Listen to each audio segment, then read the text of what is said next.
Hi everyone, I'm Chris. And I'm Emily, and we travel the world full-time. Right now we're in Lima, Peru, and it's not at all like we imagined. We've always been curious about Lima and its beautiful location sitting right on the cliffs next to the ocean. But we were also a little afraid to come. We'd heard so much about the high crime levels and how we couldn't trust the taxis that we were a little scared of the city. And yes, there are some unsafe areas that we're avoiding. And yes, you do need to be selective about the taxis that you get into. But the neighborhoods that we're visiting, like Miraflores and Barranco, are reasonably safe and they are so beautiful. With so many amazing things to do to take in Peruvian life, from walks right along the ocean to visiting markets, restaurants, and public parks. From the things I had read, I thought Lima was going to be a very scary, dangerous, and dirty place. We found a gorgeous, walkable city with friendly people and a great energy. And because it's located in the desert, and with over 11 million people living here, it's actually one of the largest desert cities in the world. It's almost always sunny with very little rain.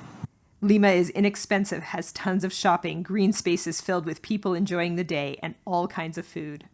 Wow, we're gonna have so much fun eating here. Chicken empanadas for $1. And for sit-down service, the local Peruvian restaurant serves huge entrees with a soup and juice on the side for under $4. In our neighborhood of Miraflores, it's the Museo de Sitio Pucllana, where you can find the ruins of the pre-Incan civilization that were the first to settle the area 2,000 years ago.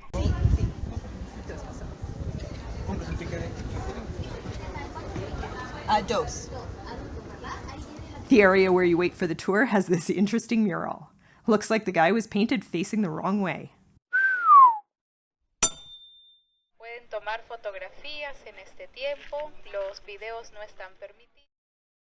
On the tour, we learned that the temple was built to honor the god of the sea in about 400 AD. The adobe bricks we still see standing have withstood centuries of earthquakes and flooding. This yellow coloring on the wall is original and has weathered the elements. Wow, that was really awesome. As you know, Chris and I normally don't like to do tours, but our Spanish was so slow and easy to follow, and we learned so much. The Indian market is a great place to look for souvenirs and products from the Andes. Stuffed alpacas of all sizes, from small keychains to medium-sized ones to much, much larger ones, are available for purchase. Emma, I don't think this is gonna fit in our carry-on. And if you're looking for a spot to buy Coca Leaves, which might prevent altitude sickness when you're in places like Cusco, then this is the place to buy it. Now let's get on a bus to Plaza de Armas. When we visited the Plaza de Armas in the historic center, we left our cell phones back in the apartment because we heard it was a high crime area.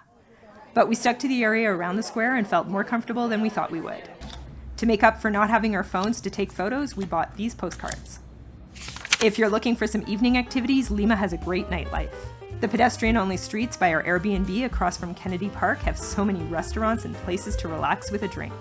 I loved walking around after dinner in the warm air and being able to be part of the energy of the crowd. We feel so lucky to have come and experienced this amazing city. We're so glad we were aware of some of the crime and the issues in the city to make informed decisions about where to explore, but we didn't let that scare us out of coming. Lima is a beautiful and vibrant city with a unique landscape set on a cliff between the Pacific Ocean and the Andes Mountains. It's definitely worth a visit.